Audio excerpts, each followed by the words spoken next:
اهدنا الصراط المستقيم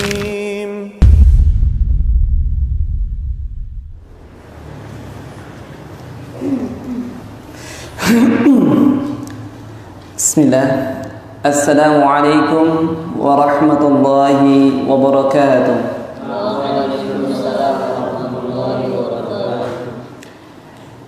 Innal hamdalillah nahmaduhu wa nasta'inuhu wa nastaghfiruh wa na'udzu billahi min sururi anfusina wa min sayyiati a'malina.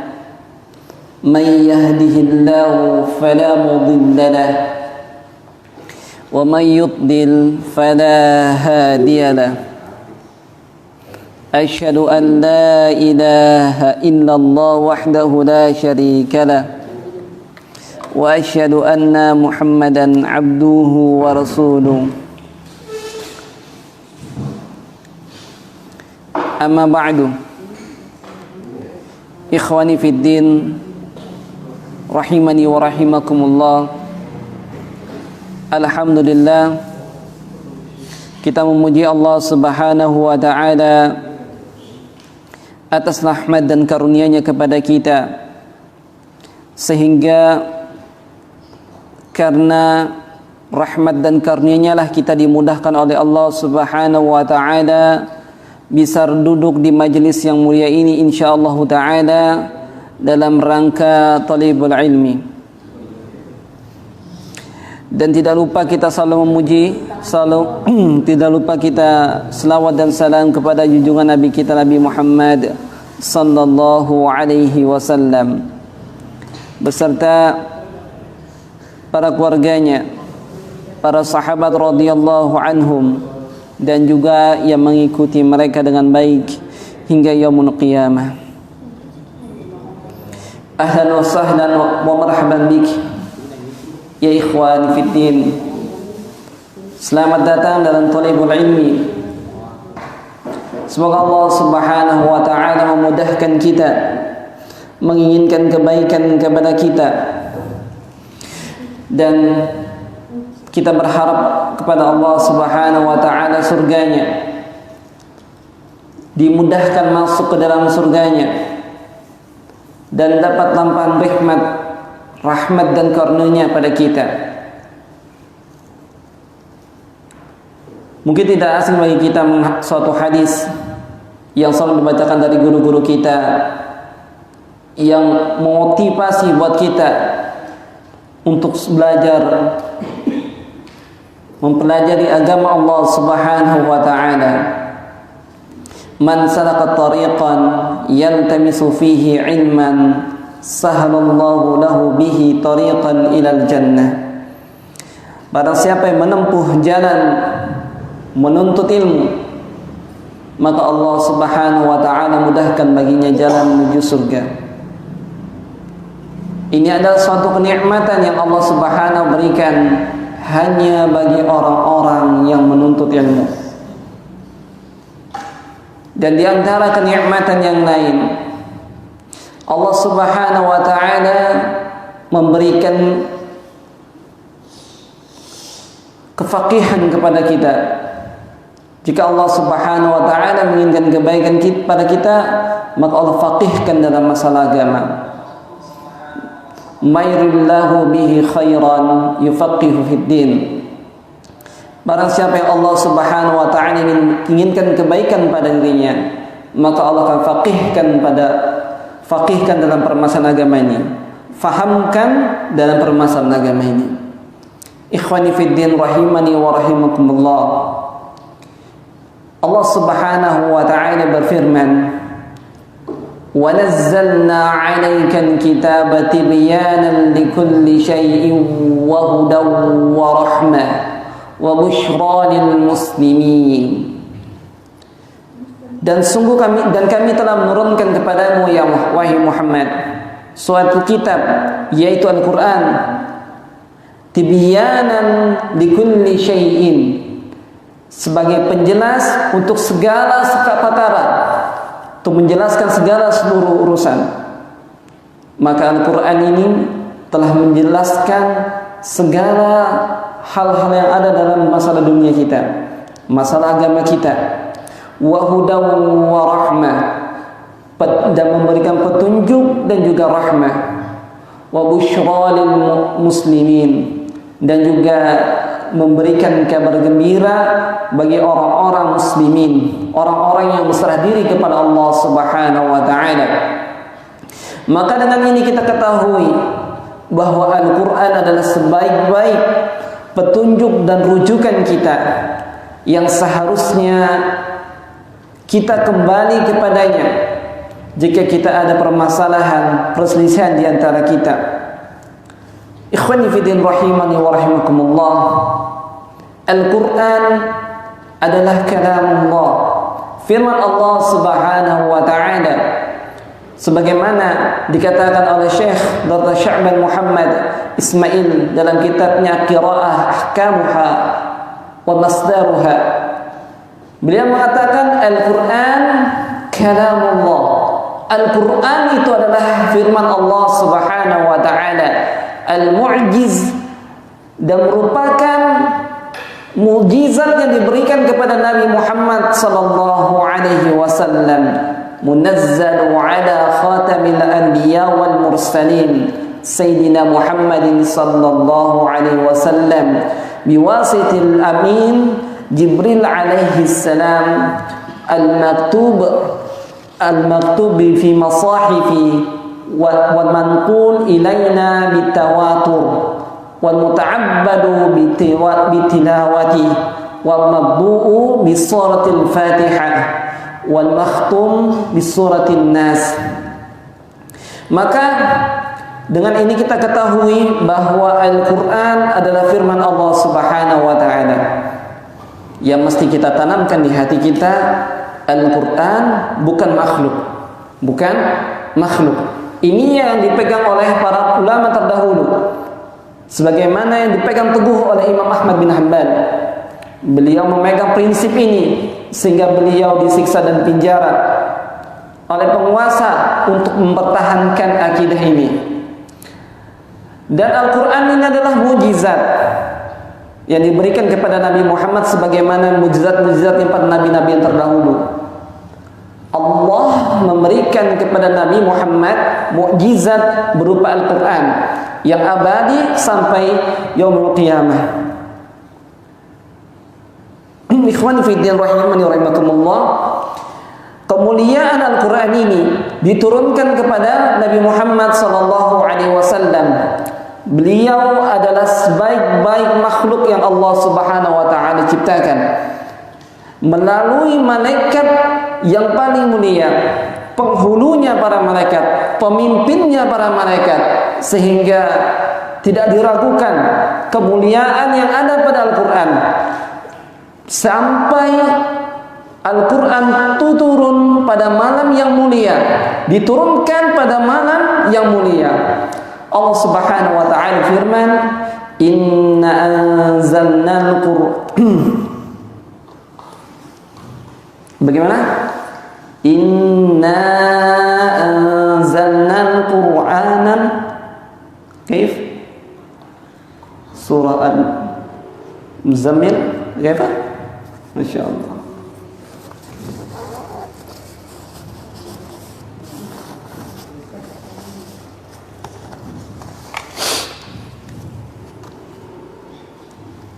Kita dilupakan.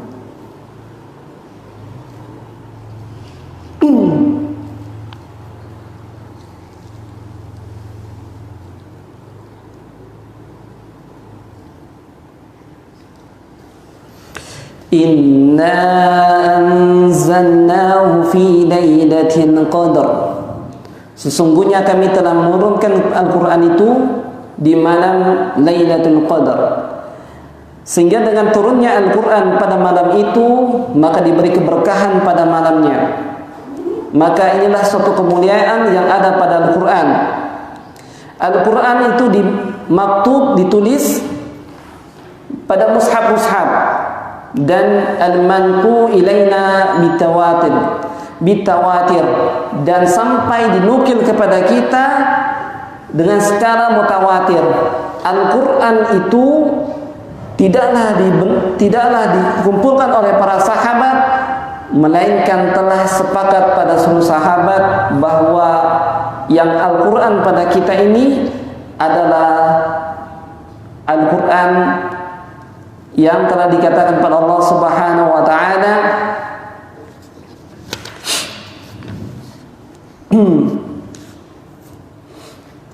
Inna anzalna al-Qur'an Inna anzalna adh-dhikra wa inna lahu lahafizun. Sesungguhnya kamilah yang menurut adz-dzikr dan kami pula lah yang menjaganya.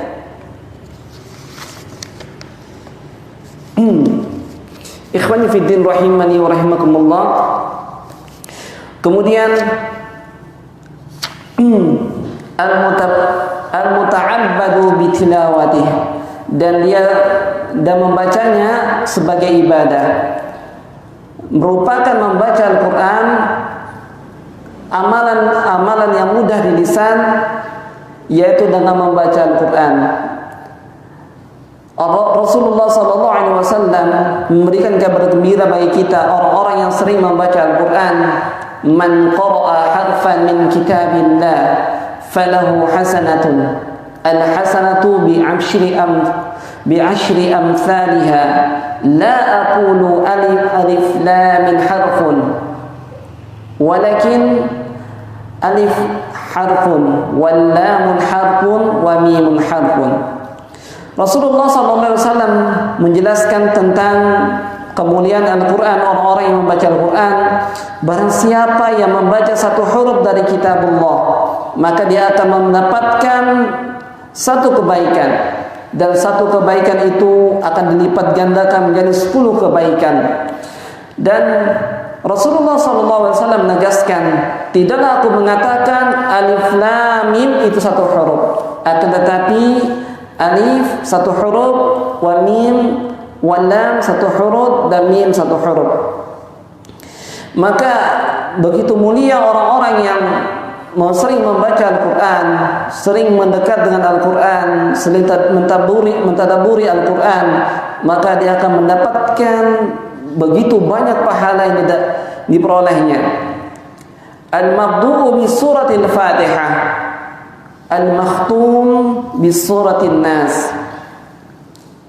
Al-Quran itu dimulai dengan suratul Fatihah dan juga ditutup dengan suratin Nas. Saya teringat dengan perkataan guru kami, ya, dikatakan guru kami, seorang yang dikatakan pembaca Al-Quran itu, seorang yang dikatakan pembaca Al-Quran itu qari, adalah orang yang dia membaca di hadapan gurunya talaqi dari suratul Fatihah sampai surah An-Nas. Itulah orang yang dikatakan telah mempelajari Al-Quran. Bukan hanya mempelajari Iqra kemudian sudah mengajarkan kembali Al-Quran. Tidak. Seorang yang dikatakan mempelajari Al-Quran, yaitu dia telah membaca suratul Fatihah sampai suratul Nas. Ya, itulah orang-orang yang telah mempelajari Al-Quran. Ya, bukan berarti menandakan ini orang-orang yang baru selesai Al-Qurannya belum layak untuk mengajar. Tidak. Tetapi inilah tanda bahwa kita harus terus belajar sampai menyelesaikan pembelajaran kita.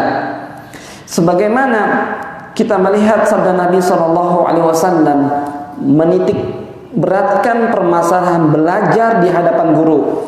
Rasulullah SAW bersabda, "Khudhul Qur'an min arba'ah." Ambillah Al-Quran ini dari 4 sahabat. Pertama Abdullah bin Mas'ud, kemudian Salim, kemudian Mu'adz, kemudian Ubay bin Ka'ab. Inilah 4 sahabat yang Rasulullah SAW rekomendasikan agar kita mempelajari kepada mereka. Kenapa? Padahal di kalangan mereka, di antara mereka, di selain mereka masih ada sahabat-sahabat yang mulia.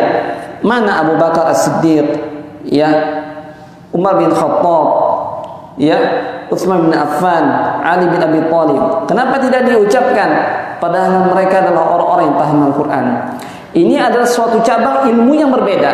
suatu cabang ilmu yang beda antara pemahaman dengan qiraat, cara membaca. Ya. Antara qiraat dengan cara dengan cara memahami. Jadi pemahaman ilmu Al-Qur'an itu adalah tafsir Al-Qur'an. Adapun qiraat, cara membaca Al-Qur'an, maka ini adalah di karangan ulama qiraat. Maka 4 sahabat ini adalah orang yang paling dekat bacaannya kepada Rasulullah sallallahu alaihi wasallam. Ikhwani fi din rahimani wa rahimakumullah. Pernah suatu ketika ada seorang laki-laki yang datang kepada Abdullah bin Mas'ud. Abdullah bin Mas'ud. Lelaki itu membacakan kepada Abdullah bin Mas'ud suatu ayat. Dia membaca innamas sadaqati lil fuqara'i wal masakin. Ya, innamas sadaqatu lil fuqara'i wal masakin. Ya, tanpa memanjangkan lil fuqara'i, tidak dibaca 4 harakat.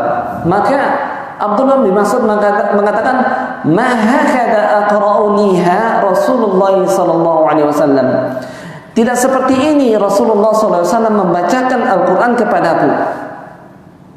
Nah, kemudian laki-laki itu bertanya, "Bagaimana ya Abu Abdurrahman? Bagaimana cara membaca yang benar?" Kemudian beliau mengatakan, "Innamas shadaqati lil fuqara'i wal masakin." Ya, dengan memanjangkan 4 harokat pada ra ketemu mat tabi'i ketemu hamzah. Ya, mat tabi'i ketemu hamzah. Maka inilah yang seharusnya kita pahami. Seorang yang ingin mempelajari Al-Quran itu harus secara talaqi wa musyafahah, yaitu berhadapan langsung kepada gurunya. Tidak bisa dihadapkan tidak bisa dikatakan seorang mempelajari Al-Quran secara otodidak. Kemungkinan mempelajari lain kita bisa, tetapi untuk mempelajari qiraat ini harus langsung di hadapan guru. Tidak bisa kita mempelajari melalui buku. Tidak, karena ada 2 hal yang dijaga dalam mempelajari Al-Quran ini. Pertama, seorang yang dikatakan menjaga Al-Quran, orang yang mengambil sanad Al-Quran, dia itu menjaga 2 hal. Pertama, dia menjaga naskahnya, ya, rasulnya bagaimana cara bacanya, ya, naskahnya bagaimana. Kemudian bagaimana cara membacanya, qiraatnya bagaimana, ya. Karena di antara membaca Al-Quran itu ada imam-imam qiraat yang harus kita jaga. Maka dikatakan, sebagian para ulama mengatakan suatu yang aib bagi orang-orang yang dia mengambil namanya majelis ada atau majelis pengambilan sanad, dia sampai lahan khafi, maka tidak diperbolehkan. Orang lahan khafi aja, khufi, ya, dia mengambil sanad Al-Quran itu tidak diizinkan. Kenapa? Dikatakan para ulama itu adalah mendustai qiraat. Bagaimana orang-orang yang belajar tanpa guru? Bagaimana orang-orang yang belajar tanpa guru? Maka dia tidak ngerti lahan itu di mana. Apakah di lahan khafi, lahan jali? Malah kadang orang sering belajar sendiri itu masuk dalam lahan jali. Kenapa? Karena tidak ada yang membenarkan lisan mereka, karena tidak ada yang membetulkan lisan mereka, dan mereka menganggap mereka di atas kebenaran. Nauzubillah. Ya, ikhwani fi din rahimani wa rahimakumullah. Di antara keutamaan seseorang yang mempelajari Al-Quran, sebagaimana sabda Nabi SAW dari sahabat Utsman bin Affan, Rasulullah SAW, khairukum man ta'allama Al-Quran wa 'allamah. Seorang yang mempelajari, sebaik-baik di antara kalian adalah orang-orang yang mempelajari Al-Quran dan juga mengajarkannya. Maka disinilah di antara kemuliaan yang didapatkan orang-orang yang belajar dan juga mengajarkannya. Tidak ada hal yang sangat diharapkan seorang untuk mendapatkan kebaikan di sisi Allah Subhanahu wa taala, yaitu dengan cara mempelajari Al-Qur'an dan juga mengajarkannya. Dengan berdasarkan hadis ini, Utsman bin Affan menyampaikan kepada satu tabi'in, salah satu tabi'in, dan beliau inilah penyampai sanad kepada Utsman bin Affan dan juga kepada Rasulullah sallallahu alaihi wasallam, yaitu Abu Abdurrahman As-Sulami. Beliau adalah tabi'in yang diutus oleh Utsman untuk mengajarkan di Masjid Kufi. Di Masjid Kufi, sehingga beliau habiskan umur beliau selama 20 tahun khusus untuk mengajarkan bagaimana cara baca Al-Qur'an, qiraatnya kepada masyarakat. Fokus hanya 20 tahun hanya untuk mengajarkan Al-Quran. Masya Allah, ini adalah suatu karena berdasarkan hadis yang tadi. Hanya berdasarkan hadis yang tadi, beliau istiqomah untuk mengajarkan dan belajar Al-Quran. Maka ikhwani fiddin rahimani wa rahimakumullah, apa yang perlu kita lakukan lagi sehingga kita untuk bermalas-malasan untuk mempelajari Al-Quran? Pertanyaannya, apa hukum keutamaan, hukum dari mempelajari tajwid? Tajwid itu berasal dari kata jawwada yujawwidu tajwidan. Artinya apa? Hassana yuhassinu tahsinan. Ini dua arti yang sama artinya, yaitu memperbaiki atau memperindah. Jadi memperbaiki, memperbagus bacaan Al-Quran kita. Tapi di kalangan para ulama, kalau seandainya kita mengatakan belajar tajwid, yaitu belajar teorinya, belajar teorinya. Adapun belajar tahsin, yaitu belajar memperbaiki bacaan kita. Maka di dalam Al-Quran itu ada dua hal, ada belajar bagaimana nutqi, mempraktekkan bagaimana kita mempraktekkan aplikasi cara membacanya, dan juga nadhari, ilmu nadhari, yaitu ilmu bagaimana kaidah dalam memahami bacaan Al-Quran. Pertama adalah teori, mempelajari teori. Yang kedua apa? Praktekkan ilmu tajwid kepada Al-Quran. Jadi prakteknya, aplikasinya bagaimana? Itulah yang ada di dalam mempelajari Al-Quran. Adapun hukumnya, ini terbagi menjadi dua, dilihat dari sisinya. Pertama, dia bisa dikatakan fardu kifayah. Fardu kifayah. Jika satu kampung, satu daerah itu sudah ada orang yang mempelajari tajwid, maka gugur pada yang lain, maka yang lain tidak menjadi wajib. Tetapi dari guru-guru kami menyampaikan menjadi wajib bagi orang yang sudah mengajarkan Al-Quran. Menjadi wajib. Kalau kita sudah mengajarkan Al-Quran, maka jadi wajib bagi kita untuk mempelajari tajwid. Orang yang pertama kali menetapkan ilmu tajwid ini adalah Musa bin Ubaidillah bin Yahya bin Khaqan. Khaqan. Yang ada di dalam yang terkenal qasidah beliau namanya Al-Qasidah Al-Khaqani. Alhamdulillah, kita untuk ini adalah ilmu tajwid yang pertama.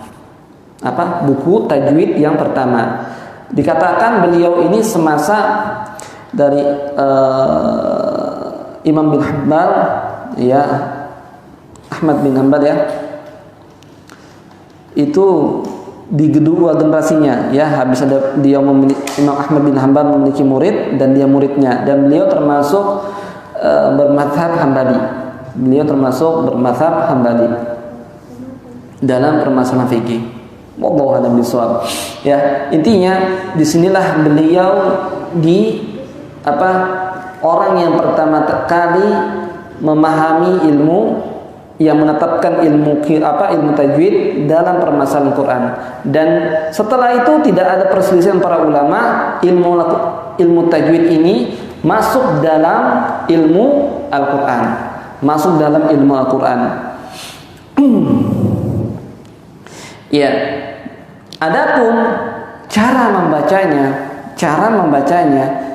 membaca tajwid secara tajwid ini namanya fardu ain. Ya, berdasarkan firman Allah Subhanahu wa taala, warattilil qur'ana tartila. Bacalah Al-Quran itu secara tartil. Sahabat Ali bin Abi Thalib mengatakan, at-tartil tajwidul huruf wa ma'rifatul hukum. Tajwid itu, tartil itu maksudnya adalah mentajwidkan huruf dan mengetahui hukum, bagaimana cara mewakafkan dan ibtidanya, mengetahui wakaf dan ibtida dalam ilmu tajwid. Nah, ikhwani fiddin rahimani rahimakumullah. Jadi dengan dalil ini, ya, orang itu harus membaca Al-Quran dengan tajwid. Ada sebagian ulama mengatakan kalau seandainya ini dihukumi wajib, maka ini merupakan beban bagi umat ini. Maka sebagian para ulama mengatakan tidak wajib. Ada yang mengatakan para ulama hukumnya tidak wajib.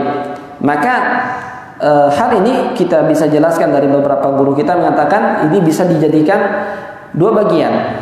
Nah, sebagaimana kita ketahui tajwid itu yaitu makhraj dan sifatnya. Mengetahui tajwid itu adalah mengetahui makharijul huruf wa sifatul huruf. Nah, makhrajnya wajib diketahui. Tetapi sifatnya ini terbagi menjadi dua. Ya, sifatnya menjadi dua. Sifat hak dan sifat mustahab. Sifat hak dan sifat mustahab. Sifat hak adalah sifat lazimah, sifat yang selalu menempel. Sifat seperti isti'la, qalqala, ya, seperti istifal, isti'la, ham, syiddah, ya, idbab, ini wajib menempel. Adapun mustahab ini adalah memperindah, ya, yang memperindah,kan penyempurnanya. Nah, ini seperti sifat tafkhim dan tarqiq, sifat tebal dan sifat tipis.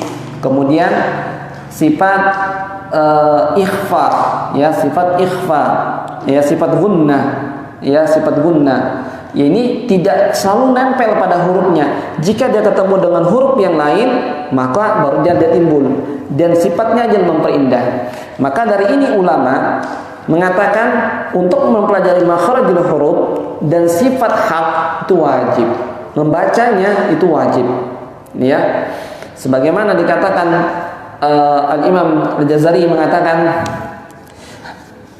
dalam matanya Jazariyah, id wajibun alaihim muhattamu qabla syuru'i awalan an ya'lamu makharijal hurufi wasifati liyalfidhu bi afsahil lughati. Wajib atas kita mempelajari, mengkhatamkan, wajib atas mereka yaitu orang-orang yang mempelajari Al-Quran, membaca Al-Quran, mengkhatamkan sebelum dia membaca Al-Quran, yaitu mempelajari apa? Makharijal huruf was sifati, yaitu mengetahui makhraj huruf dan sifatnya. Dan agar apa? Yalfidhu bi afsahil lughati, agar dia bisa mengucapkan bahasa Arab yang paling fasih. Nah, jadi kita mengetahui yang dikatakan wajib adalah makhraj dan sifat hak. Iya. Adapun yang mustahab ini terbagi menjadi dua. Bagi orang kalau dia sifatnya majelis ada atau majelis pengambilan sanad, maka dia menjadi wajib. Mustahab jadi wajib. Adapun kalau tilawah biasa saja,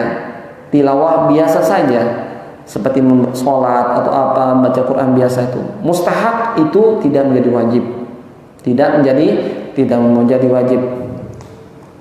Tetapi menjadi aib bagi seorang guru Quran. Seorang guru Quran, seorang qari mutqin, maka aib baginya jika dia itu jatuh ke kesalahan pada sifat-sifat mustahab. Nah, maka disinilah yang seharusnya kita mempelajari bagaimana sih, apa sih katanya sifat mustahab, apa sifat hak itu, bagaimana kita mengetahui makhraj tersebut sehingga dengan ini terhapuslah kewajiban dari kita, ya, telah selesailah dari kewajiban kita. Kalau mempelajari tajwid ini saja, makhrajul huruf dan sifatnya ini tidak lama, insyaallah taala tidak lama. Ya, maka insyaallah taala karena ini merupakan kewajiban bagi kita semua untuk menyelesaikan pembelajaran ini, sehingga dengan ini kita akan memulai pembelajaran kita di dalam pertemuan insyaallah taala nanti pekan depan kita akan memulai pembelajarannya.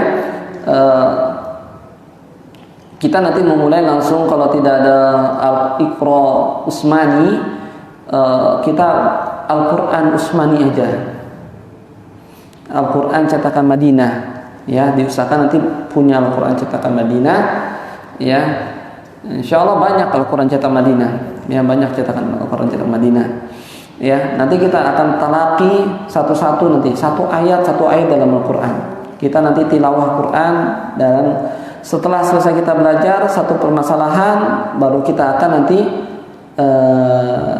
talaki, langsung kita mempelajari tilawah satu ayat. Nanti kita lihat dari surah Al-Fatihah, ya, sampai kita baiki semampu kita, baru kita lanjut, ya, sampai kita berusaha paling baik. Nanti ada permasalahan makhraj, nanti di kitab ini kita bahas sampai tuntas, kita usahakan merinci, walaupun itu dengan bahasa yang insyaallah lebih mudah.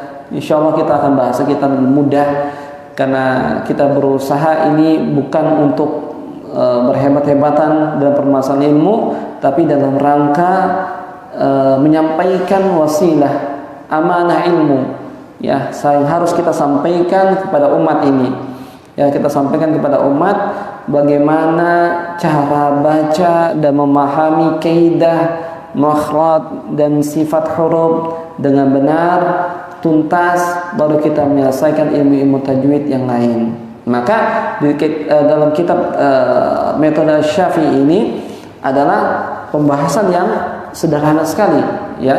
Kitab tajwid ini adalah pembahasan sederhana sekali, ya.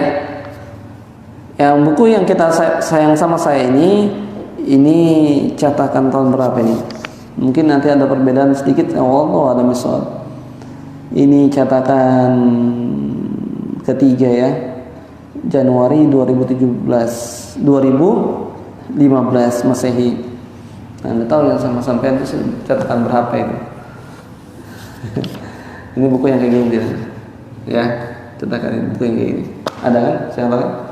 Nanti cari, ya, Anda di sini banyak dijual ini yang kayak gini, ya. Cari nanti untuk supaya bisa dimulai kita pembelajaran kita. Ya, kita masuk ke buku ini. Beliau muqaddimahkan Alhamdulillahi Rabbil Alamin, wassalatu wassalamu ala ashrafil anbiya'i wal mursalin wa ala alihi wa sahbihi ajma'in.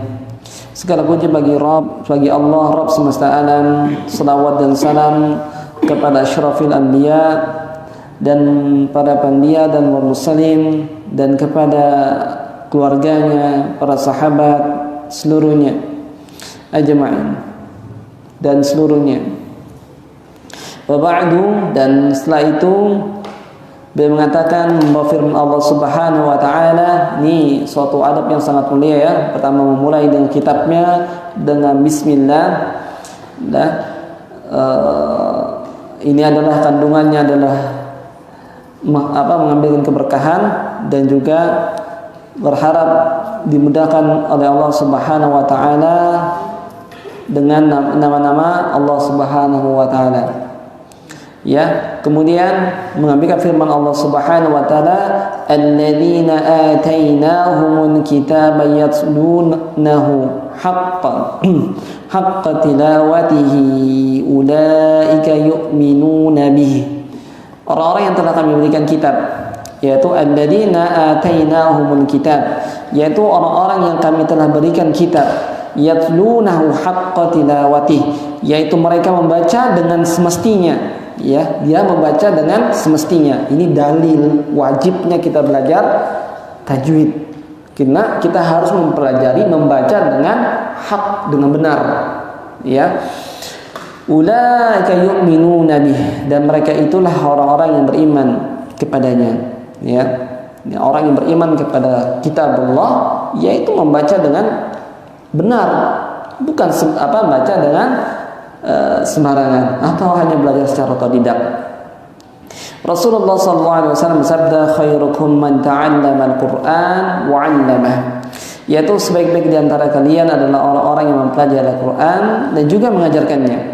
Ya, ini dari Bukhari dari sahabat Utsman bin Affan.